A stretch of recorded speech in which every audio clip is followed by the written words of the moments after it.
Hello there. Welcome to Teach Me to Parent, and we're on a very good program today that will be of good interest to you, I think, as we look at the issue of children and their relationship to parents. But today I really want to kind of focus on a little different element of it, or angle of it, if you will. If we give kids the chance to talk, if we give kids a chance to teach parents, what would they say? What would they want us to know as parents? What do kids want to convey and communicate to us as parents? We're going to take a look at that today as we look at our program, and welcome you to participate with us during the next hour. So get a cup of coffee and join in on the dialogue and the discussion, and have your kids be watching this. This might be an important one for kids to see if they agree with me and if they have their own ideas of what they would like to tell you as their parent and educate you in the whole parenting process. So that's the idea of today, and we'll focus on it. But before we do that, some of you may need to take a parenting class, or you may want to take a parenting class. Well, here's an online class that I have produced. It's based on my book, Dr. Teach Me to Parent, and you can do this through the online program at Fresno Pacific University. It's online. You'll get a certificate at the end.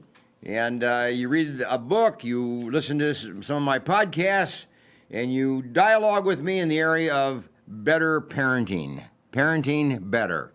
So if you have need for that, or would like to have a way of just picking up a course in a class in parenting, and do that over maybe a whole year, a little bit here and a little bit there, there's no particular beginning or ending point, you can just do it. There's the way to connect. So I make that available, to you. The other thing, I have an announcement to make.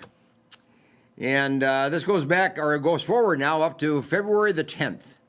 And we're going to introduce a new program called Boys to Men. Boys to Men. On February the 10th, we're going to start a weekly program at 4 o'clock on Wednesdays, 4 o'clock, and give you a chance to just kind of look at the issue of raising boys within the family. But the program is going to be geared to fathers. The program is going to be geared to how fathers can be better in their parenting process and stronger in their parenting process and a good example to their kids, and particular to the boys. So look forward to that on the 10th of February, and it's Wednesday afternoon at 4 o'clock. And then every Wednesday thereafter, we're going to do this little series, Boys to Men. So I welcome you to take note of that and plan to join me in the conversation at that time as well, okay? Okay, now before we start the program today, like I always do, I have a quote. I want to give you a little quote to kind of just reflect on and sets the tone for what we're going to talk about today. The greatest aid in adult education is children. Now, every classroom has a teacher's aide, okay? Every home has a teacher's aide. Today, we're talking about kids. Our children are the greatest aid, the greatest teacher's aid that we can have as parents in the home. But you know what? We've got to listen to them. We've got to give them opportunity to talk. We have to create the format for conversation. We have to create a time. We have to create a way. We have to create an atmosphere of relaxation and trust and openness so that our kids will talk to us and tell us what they think, tell us what they feel, tell us what they want, tell us what they don't want, tell us how we can be better in our parenting process as adults and as parents, whether it be mother or father or both, grandparents. We want to hear from our kids.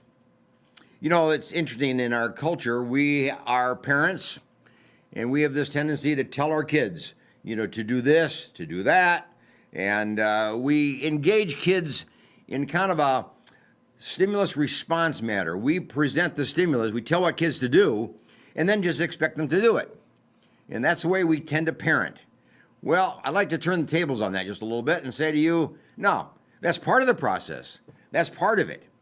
But the other part of it is for us as parents to listen to our kids, listen to what they have to say, listen to what's going on in their life, listen to what they would want, listen to how they would better relate to us as parents and better relate to us as a family if we just listen to them. And so today we're going to take a look at this topic of when kids finally get their chance to talk to their parents. When kids finally get their chance to talk to their parents. So let's take a look at what they would say. Now, there's an informal research study that was done, and I'm drawing my points today from this research study, a survey of kids of all ages, and asking kids what they really want their parents to know and what they would like to tell their parents if they had a chance. And a list was compiled, and I'm giving you some of the top items on this particular list. Now, there were many more items, obviously, but we're going to take a look at some of the top items of what really kids think you should know as a parent. So here's the number one. Please show me, not just tell me. You see, there goes back to the issue. Parents tell kids what to do. Take out the garbage, go to bed, take your shower, go brush your teeth, go pick up this, go clean your room, go outside, come on in, get ready, we're going to go. I mean, kids are told what to do all day long. They go to school and they're told what to do. They play with their friends and their parents of friends, and they tell them what to do. Kids are on the receiving ends of being told what to do. And kids know that that's part of life. That's part of being a parent and being part of a child. But kids have their own views. Kids have their own experiences that they would like to share and that they would like you to be part of. And this is the one thing. They want you to show them what to do. Now, that's an interesting point with kids raised on this, because it's not just here, I want you to show you what to do. You watch me and I'll do it, and then you do it. That's one way of showing a kid. I'll take out the garbage, you watch me how to do it, where I go, where I put it, where I take it. If I go clean up your room, you watch me, and I'll show you how to clean up the room. That's how parents sometimes do it. But that really means something a little different for kids. Kids are saying, if you show me, you'll do it with me. If you show me, you'll be there. If you show me how to do it, then you'll be part of the process. You'll be part of my life. You'll be part of that experience with me. That's what kids want. They want to be shown what to do as compared to being told what to do. But being shown what to do means that you're part of that process. You're part of that activity. And they like that. Kids like to do things with their parents. They like their parents to do things with them. So when they say, show me, think of it differently. Think of it not just show them as if you're going to show them a movie, but show them in person and walk them through it together. And then they can learn the task and then do the task themselves without you later on. It's like a model. It's like an example. Show them first, let them imitate that, let them do it, and then follow up and do it themselves. That's how you teach kids. First show them, and then allow them to do the activity more and more by themselves and better by themselves as they learn it. So that's number one. Show me. Just don't tell me. Okay, here's number two. Love me convincingly. Love me convincingly. Kids want parents to know this point very, very clearly.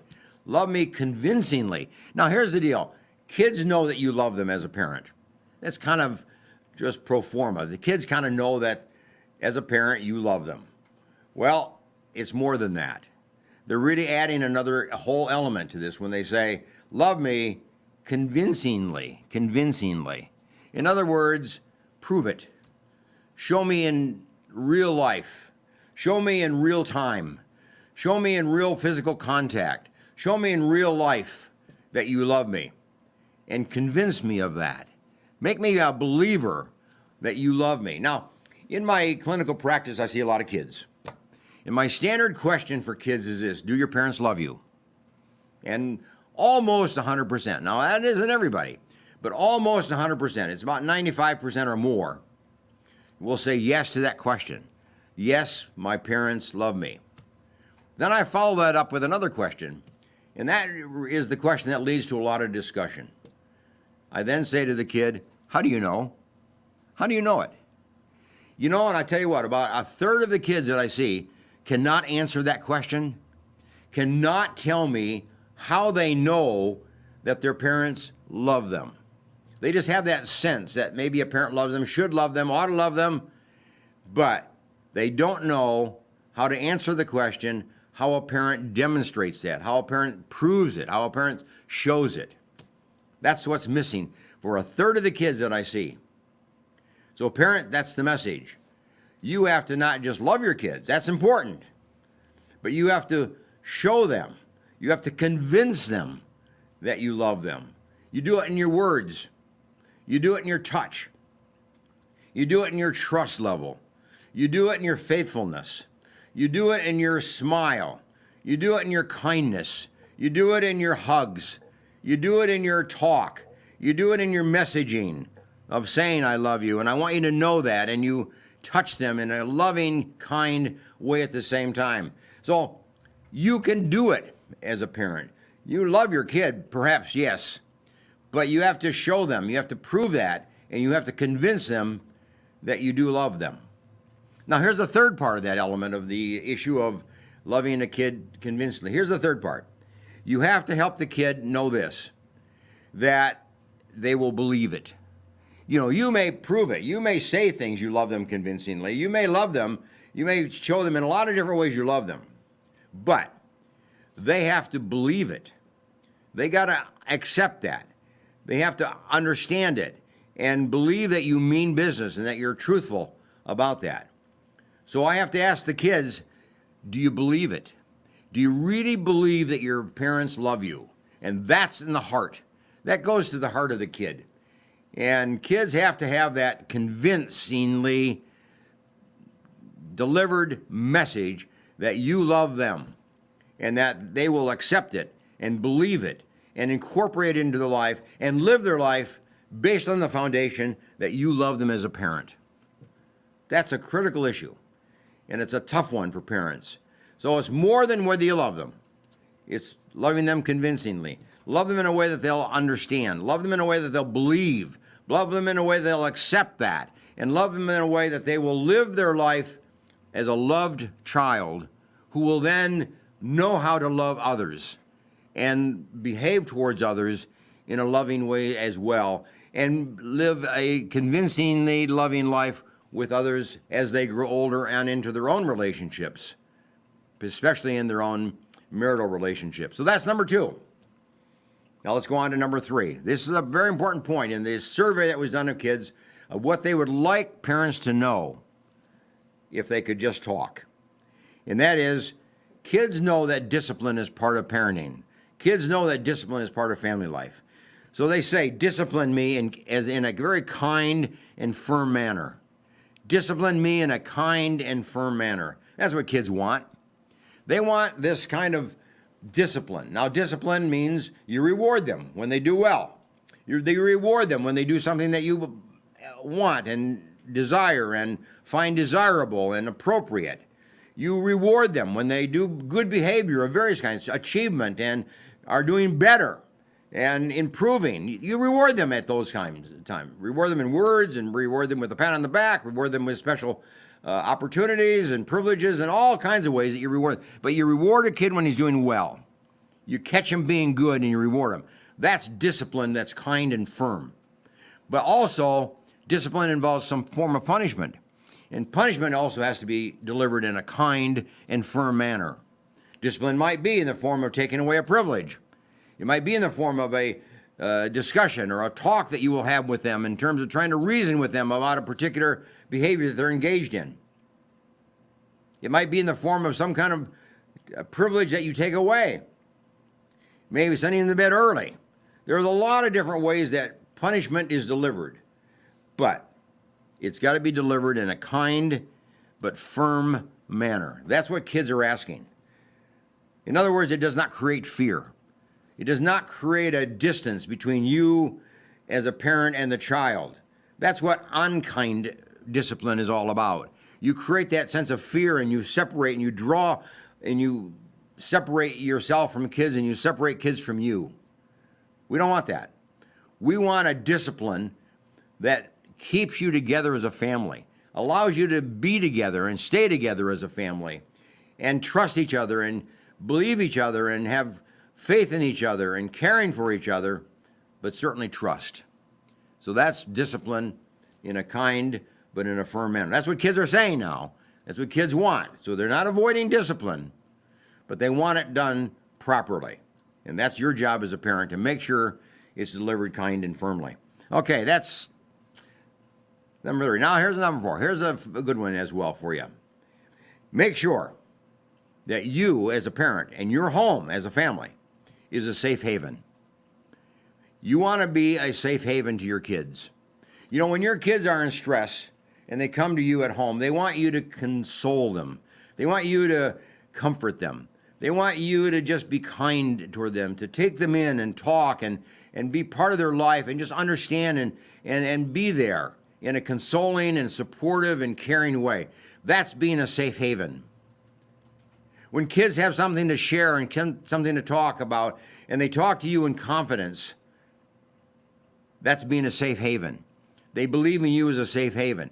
But if they won't talk to you about some of the experiences that they're going through, then they see you not as a safe haven. But you want to be a safe haven to your kids. You want to take your kids into your trust. You want them to believe in you. You want them to trust you. And when they share something with you, you don't tell your friends. You don't make that part of an email to somebody else. You don't tell grandma and grandpa those kind of stories or whatever. My kids are telling you as their parent, and they want you to be their safe haven. That's what you are as a parent. Are you their safe haven? Are you the place they can go and relax? Are you the place that they can go? Are you the person they can go to and just unburden their stresses and their worries and their concerns and their fears and the upsetting experiences they have during the course of the day? Kids go to school and they have upsetting experiences. That's true. But they want to come home and you be a safe haven. Don't add more layers of stress to their life. That's what they're saying. Be a safe haven. Okay, here's the next point. Very important one. Accept me for who I am. That's what kids are asking. Accept me for who I am. And then they go on and say, accept me for what I am able to accomplish, what I'm able to do, what I'm able to accomplish. And then they're saying this, you can push me a little bit. You can make me a little better. You can make me a little stronger. You can make me a little wiser. You can make me a little more skilled. You can help me accomplish a little bit more. Just push me a little bit. Not a lot. Just push me a little bit. And then a little bit more. And then a little bit more. So kids get that sense that you're supporting them. You're encouraging them. You're in back of them. But you're their cheerleader. But you're also their coach. You're also their manager. You're also the one that leads the way. Show them the way. Monitor the kids' behavior. And then show them how they can improve in their behavior and accomplish more. Whether it's academic accomplishment, or it's athletic accomplishment, or it's musical accomplishment, or it's social accomplishment, whatever it might be. Help your kids become more accomplished in their areas of their life. So monitor how they're doing and push them just a little bit. But what they're saying is, accept me for who I am. Don't try to change me. I was born male. I was born female. Accept me for who I am. Make me a full male. Make me a full female. Make me a full person. Make me a full boy. Make me a full girl. Help me become a full person in my life. I am who I am. So help me become that full person that I was meant to be and I am able, to be. And with your help, just help me live my life fully. Let me develop my life to its completion. Okay, that's that point. Now, let me move on to another one. Very interesting point. Learn to trust me. Give me a chance to prove myself. Okay? Learn to trust me. Learn to trust me. Give me a chance to prove myself. That's when kids really come to you as a parent and plea. Kids want to be trusted. Kids want to have your complete trust, which means they can talk to you, which means they can tell you something, which means that you're not going to share information that's private and personal with other people. But then give them a chance to prove themselves. Give them that chance to just be the full person they are, to develop their musical skills, develop their athletic skills, to develop their academic skills, their reading skills, their spelling skills, their mathematical skills, their engineering skills, whatever it might be. Help them develop their skills as much as they can. But give them that chance to prove themselves. learn to trust, and give them a chance to prove themselves. That's what kids want you to know that. They want you to be that person that will be their cheerleader. When they do something well, you'll cheer that. When they do something well, you'll be happy about that. And that will encourage them to do it more and to become better and be stronger in that particular, skill. So learn to trust me. They want to be trusted. And they want a chance to prove themselves to you and to others. You help them do that. And they want to believe in themselves. They want you to tell them they have this skill, they have that skill, they have this ability, they achieved this way, they've accomplished this. They have all the admiration of you as a parent for all the accomplishments that they have. That's helping them prove themselves to themselves and believe in themselves and become a cheerleader to themselves. It's not just you as a parent being their cheerleader. You have to teach them to be their own cheerleader. That's what they're already asking, and lead them in that particular process. And then they go on and say this in this survey. Kids say, encourage me. Encourage me. Help me gain faith in myself. This is the same point as above, just a little bit. Kids want to have faith in themselves. They want you to say, you can do it. You've done it before. You can do it again. You're capable of this. You're capable of that. You're able. You've learned this before. You can learn other things. You've learned a lot of new things. You can learn this. That's what kids want to hear from you as a parent. That you have faith in them and that you will push them to have faith in themselves and have confidence in themselves and belief in themselves that they can live a life much more successful and effective than they have up to now. So help them. Encourage them. Be their support person. Be their cheerleader. Encourage them. Help them gain their faith in themselves, belief in themselves. Kids have all kinds of abilities. Kids have all kinds of skill.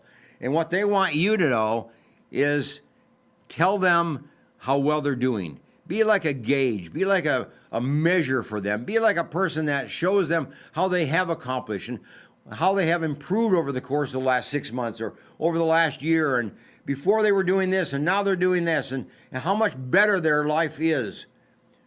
Show them the list of accomplishments. That's a way to encourage a kid. That's a way for you to help a kid believe and have faith in himself. Show them what they've accomplished and be their cheerleader, be their scorekeeper, if you will, of their accomplishments. And then we move on to another point in this survey that's also important. Introduce me to God. That's what kids are saying. Introduce me to God and a place of faith in my life. They look to you as a parent to introduce them to the concept of God, to the person of God, to the godly world of faith.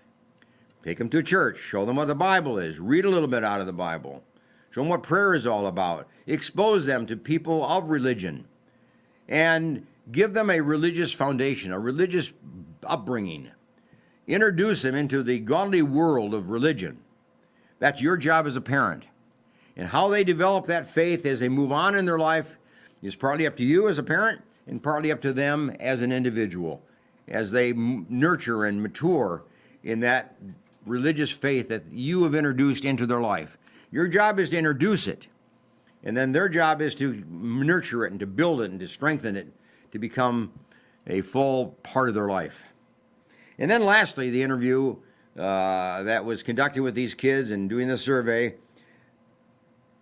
kids are saying this: be in my life and let me be in your life. Kids are saying to parents this: be in my life. Kids want you to go to their games. Kids want you to go to their plays. Kids want you to be at events which they go to. Kids want you to take them to things that will be good for them, but also be good for you and be good for the family. Activities, events, movies, plays, musicals, and whatever it might be. Be part of their life and be there in their life. Go with them, whatever the activities are and whatever the age is. When they're younger, you're going to do more of that. When they get a little older, you're going to do some of that, but not maybe as much. But be part of their life always. Share in their accomplishments. Share in their privileges. Share in their joys. Share in their stresses. Share in their disappointments and their hurts. Be there. Be part of their life. Be part of their feeling life. Be part of their social life. Be part of their achievement life. Be part of their religious life. Be part of their growth life, their maturity life. Be in their life and be part of that. But they're also saying another part of that. And let me be in your life. You know, there's a program that says this, taking your daughter to work today. You know, okay, have you taken your daughter to your job? Have you taken your son to your job? Have they gone down to your workplace? Do they see what you do? Do they know the people you work with? Do they know some of the problems and the stresses that you experience in your work world? Do they know what a day is like? Have them take a day and go to work with you. That would be a huge lesson for them to learn what you experienced during the course of the day. So when you come home at night, they know what you've done during the day. They know what you've gone through during the day. They know what you've experienced during the day. They know who you have dealt with during the day. So bring them to work. That's being a together family. That's letting kids be part of your life. That's letting kids come into your life and share your life with you. Let them be in your life, not just your work life. They should be knowing your friends. Your kids know who your friends are. Your kids go with you when you visit with your friends. Your kids engage in activities that you do as parents, as adults. Kids want to be part of your life. They want to know what you're doing. And if you can't be proud of what you're doing and not take your kid, then maybe you shouldn't be doing that. Think of it that way. If I can't take my kid with me to what I'm doing, then don't go yourself. Don't do it yourself. Kids want to be part of your life. They want to share your life. They want to be proud of you. They want to know what you're doing. They want to be able to talk about it and tell others and discuss it with you as well. So kids want to know where we are in our parenting process. Kids want to know where they are as a child in your life, but they want you to know where you are in their life and what they want of you and from you and the lessons they want you to learn and the ways that they want you to change and the ways they want you to be more accommodating to them. Kids have a message, and that message is strong and that message is powerful. But you know, you got to be listening as a parent. You got to be opening your life as a parent. You have to let them know as a parent that you want to know, you want to listen, you want to learn, you want them to tell you, you want to go with them, you want them to go with you, you want to be part of their life, you want to be a unit, you want to be bonded together. That's what this is all about. So take time and listen to your kid. Now, go through this list with your kids.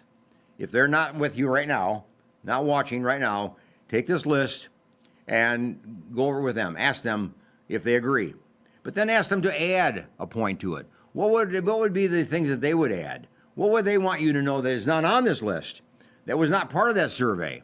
Or maybe it was on the survey, but it wasn't some of the top 10. But what do they want you to know? Ask them.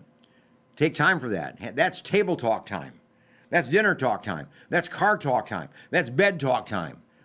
Give kids an opportunity to tell you what they want you to know. And give them that safe haven, that safe place to discuss that with you. And then you as a family will be stronger and wiser and much better as you move together, as a family. So we're going to take a break here in a minute and have an opportunity to get a cup of coffee and then come back. I'm going to change my topic a little bit. I'm going to change the subject. When we come back, I really want to do this. I want to talk about the music our kids listen to. The music that is going through the ears of our kids. The scores of music that's going into the heartbeat of our kids. We want to talk about that. And then I have a series of questions to ask you as a parent. Do you ever listen to the lyrics of your kids' music that they listen to? Do you ever listen to the lyrics? What does it say? So I have a series of questions that you as a parent might want to follow and use that as a way of evaluating the music that your kids listen to. So make sure you have a piece of paper and pencil so that you can write down these points as you did just now. We finished our first topic. So we'll do that when we come back. But remember, put on your calendar, February 10, 4 o'clock in the afternoon on Wednesday, we start a new series of new programs, Boys to Men. And it's particularly a program for fathers, particularly. So tell the father of your boy to be listening, or to catch it later on the YouTube or Facebook or one of the social media. It'll be available, beyond just the program itself. So, but that will be the start of February the 10th as we pick up this topic, boys to men. So get a cup of coffee and I'll see you in a few minutes.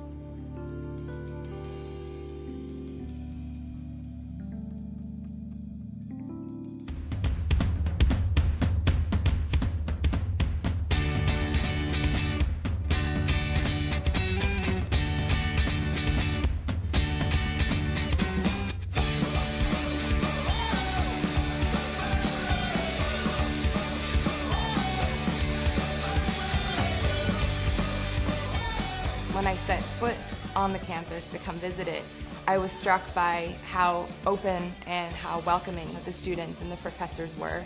Coming to Gordon was like coming home. I think intentional community is what Jesus modeled with his disciples, and Gordon has really fostered a good place for intentional community to happen. Gordon is a place where you can meet people from all over the world and hear their stories. I meet a lot of different people who are shaping who I am today. Gordon seeks to graduate men and women of character and of leadership, and the world is the place where Gordon students belong. Choosing to go to Gordon was, I think, one of the best decisions I've made in my life. I expect to be changed.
When you need a dentist who has a passion for superior aesthetics and comfort, you need Dr. Christopher Wong with Cedar North Dental. Call 559-432-4948 or visit cedarnorthdental.com. Hey! Try to close the club. Tanya, come here. At Boys and Girls Clubs, it's not just about trying new things. Kitchen in my hometown. It's not about learning the right steps 4, or making contact. 5, 6, 7, 8. It's not about exploring the future. It's about helping them build it. It's about taking steps to greatness. About making a connection. It's about proving every kid and teen has what it takes. It's about people in our clubs who bring out the greatness in every kid who enters our doors. It's not just about being on stage. It's about walking across it. Great futures start here, and here, and here. Sat7 is a Christian media network that uses uncensored satellite television to broadcast across the Middle East and North Africa, and is also available globally online.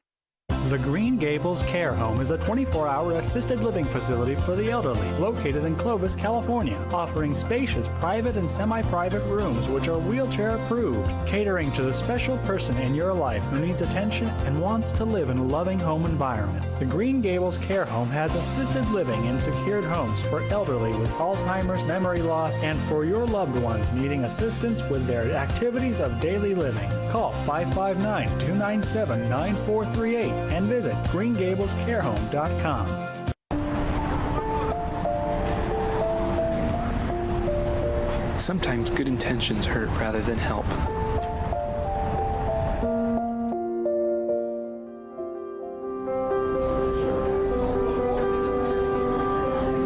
For just $1.76 per meal, the Fresno Rescue Mission offers more than food.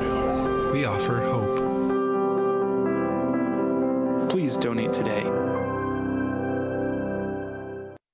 Do you need a locksmith? Layman's Lock and Safe Service and Repair is available for you. 559-228-1805. Gained a lot, learned a lot, and got a lot of love. If it weren't for the knowledge that I had gained from the classes at PCC, I probably wouldn't be the mom I am today. See, there it goes. I would love you to meet my son, Aaron. My situation was very difficult. I didn't know how my life was going to turn out. We graduated in June 2010 and we got married in July. And through family, the Pregnancy Care Center changed our lives. The Pregnancy Care Center was a huge, vital part in helping me walk through that pregnancy, in educating me and loving on me during that time.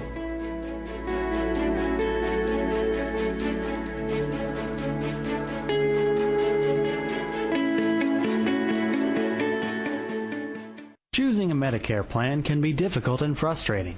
Susan Hatch can guide you through the Medicare maze and help find the right plan for you. Susan helps people understand the confusing and drastic changes that occur every year in Medicare. Susan will only recommend plans that will protect your assets and allow you to continue to see your personal doctor. As a 100% independent agent, Susan is not controlled by any particular insurance company to steer a person onto any one particular plan. Susan was awarded the #1 Medicare supplement agent in California. Look for Susan's Medicare question and answers every Monday in the Fresno Bee. Call Susan at 559-307-2287 and visit MedicareToday.net.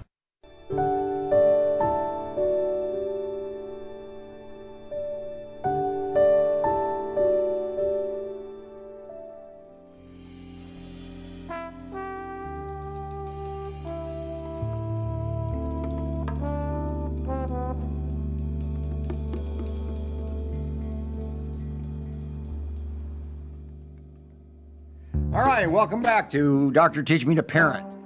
We have spent now a little time this morning already discussing how kids think and what they want of their parents and what they want to tell their parents and what they want to share with their parents and how they want their parents to relate to them.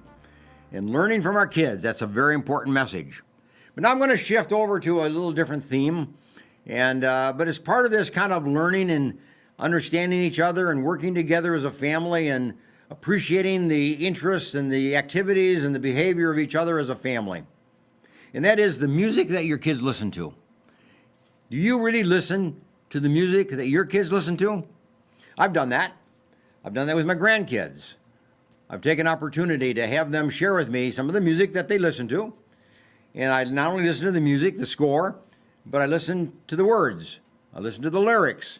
I read the lyrics. I go through the process of trying to understand what is being sung or said in these songs. Sometimes I can't understand it as they sing it, but I listen and then I read the lyrics. So I've done that.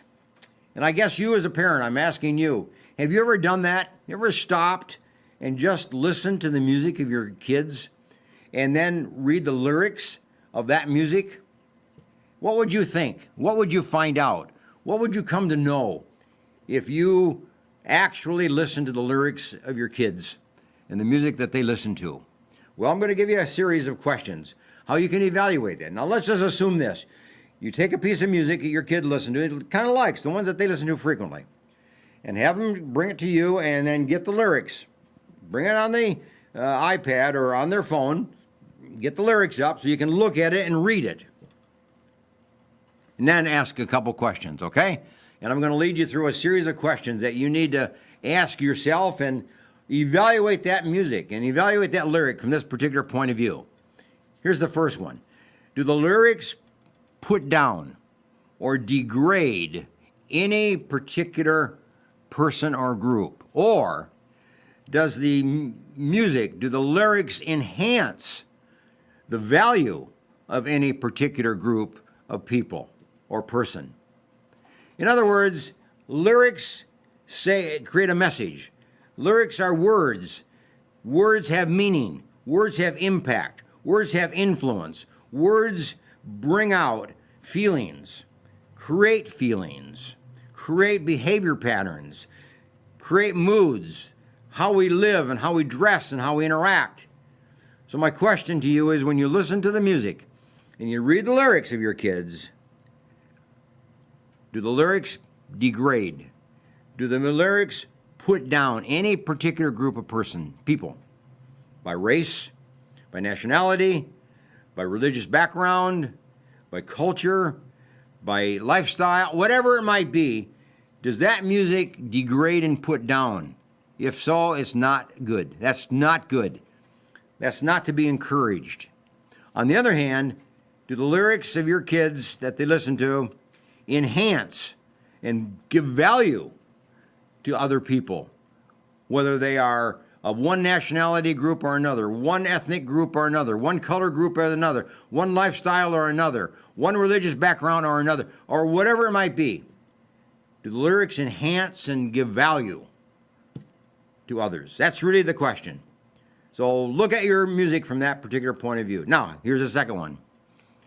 When you listen to your kids' music and you read the lyrics, look at it from the point of view, does it influence the way your teenager dresses? Do the lyrics influence the way your teenager talks, walks, feels, or treats others? You see, here's the deal. Music has impact on us. Music creates mood. Music creates a feeling. And that often then translates into behavior. Music creates feelings. Feelings create behavior. The behavior of how we walk, how we talk, how we address each other, how we relate to each other, how we socialize, what we think of each other. Music has an enormous impact on that. So the question is, do the lyrics convey to your kid a influence that is good, is positive, that's supportive of you as a family? Or does it encourage a behavior pattern that you do not want your kid to be part of? You do not want to be part of your home. You do not want to be part of your family life in terms of dress and walk and talk and relationships and so on. What is the influence of music on your kids? That's my question. Okay, here's a third one, and that's an important one as well. Does the music your kids listen to, does it encourage a lifestyle of dishonesty? Does it encourage a lifestyle of unethical behavior? Does it encourage a behavior that's illegal in any particular form? And I might go on and say this. Does it encourage a behavior that is contrary to your family values? Or does the music encourage integrity, honesty, and forthrightness? Is the music that your kid listens to support the values of you as a family, what you stand for, what you're trying to instill within your kids in all ways of life within your family? So, look at the music, listen to the score, read the words, and look at it from the perspective, is there a lifestyle being encouraged that is contrary to your wishes as a parent? Because it creates a sense of dishonesty. It encourages an unethical or an illegal type of behavior. Now, probably it doesn't encourage illegal behavior, probably not. But it might generate questionable behavior, doubtful behavior, behavior that's not particularly contrary to the values of your family and your home. but your music that your kids listen to, I want to make sure that the lyrics encourage integrity. That's doing the right thing at all times, being honest, being truthful, and being forthright, talking openly, sharing, being expressive, being assertive. That's being forthright. Does the music encourage that? That's what we're asking. Okay, so listen to the music, read the lyrics from that particular point of view. Here's another one that's very important, okay? Does the music your kids listen to create moods of depression, create a sense of sadness, create a feeling of anxiety? Or does the music your kids listen to create a sense of hopefulness, courage, encouragement, compassion, goal-directed behavior? What do the lyrics say? Look at the lyrics. Read them. Is it depressing? Do your kids listen to that particular music and then come out depressed? Or does your kid listen to that music and come out with a feeling of elation and a feeling of joy and happiness and energy and enthusiasm and positiveness? That's what we want to know. Listen to the music, but read the lyrics. Is there a message of depression? Is there a message of sadness? Is there a message of anxiety? If that's the case, that music is not to be encouraged. That music is to be withdrawn. That music is off limits. You want your kids to make sure that that music generates hope, generates courage, is encouraging, and is compassionate. It generates compassion. And certainly you want your kid to listen to music that encourages them to search out a goal, to reach a goal, to work towards a goal, to attain a goal. That's what's very important in working with our kids today. Okay, now that's another question. Look at the lyrics from that particular perspective. And here's another one. Here's the last one that I want you to just kind of focus on. Does the music your kids listen to focus on self-centeredness, self-gratification, or does it encourage concerns for others? Does it encourage compassion? Does it encourage empathy in others and for others? What's the music saying? What's the message of the music your kids are listening to? Is it all self-centeredness? Not too long ago, I listened to a piece of music that a guy just had written, and he was playing it for the first time, and he was going to play it before an audience. And when I listened to that music, and I listened to the lyrics, it was all self-centeredness. It was about him as a person. It was a self-centered piece of music that went on and on and on about improving oneself and just loving oneself and having what one wants and going after what you want to have in your life. It was a self-gratification message. Obviously, I didn't like that music. So when your kids are listening to music and you read the score, you read the lyrics, is it self-centered? Is it encouraging self-centeredness? Or is it encouraging a behavior that is concerned for other people? Be thoughtful for other people. Be empathetic towards other people. Be caring and compassionate for other people. That's what you want to know. That's the kind of music you want to encourage. So go get the lyrics. Start reading the lyrics of your kids' music and use this outline as a kind of a series of questions that you can come up with that will help them decide whether that's good music to listen to or not. Help you decide whether you're going to encourage that kind of music or not in your kids, no matter how old they are. So that's being inside the music of your teenagers. Get inside of it. Be part of that. Know what they're listening to. Know the impact. Know the message. Know what's being encouraged. And then you might understand why your kid behaves the way they behave. That's a strong influence on your kids. There's a lot of ways that kids are influenced, and this is one of the powerful ones of our culture. So as a parent, don't overlook it. I encourage you very strongly to get the score, get the lyrics of your kids' music, read them, listen to them, go through this evaluation, and decide whether that's something to be allowed or not allowed, or encouraged or not encouraged in your kids. Okay, to bring it to a conclusion today, I have a quote for you, And this kind of puts it in perspective again, okay? Children are a bundle of potential. Now, we know that. But that potential is for good or evil. That potential is for achievement or failure. That potential is for empathy or being hard-hearted, cold-hearted. You see, you want your child to live out their potential, but that potential that you want them to live is the potential of goodness, the potential of richness, the potential of honor, the potential of trust, the potential of achievement, the potential of strength and encouragement and positivism. You want them to have that positive lifestyle. That's what they have potential for. But they also have potential for evil. They also have potential for honor, for dishonor. They also have potential for bad. So that's the potential you want to protect against. But you want to encourage the potential of integrity, and of honesty and forthrightness and communication. So that, as a parent, that's your job. So again, let me again tell you, February the 10th, Wednesday, 4 o'clock, we start our new program, Boys to Men. And it's primarily a program geared toward the parenting skills of dear old dad, of father, how he can be a stronger parent to his kids. So, nice to have you with me today, and thanks for joining in, and bye for now. We'll see you next week.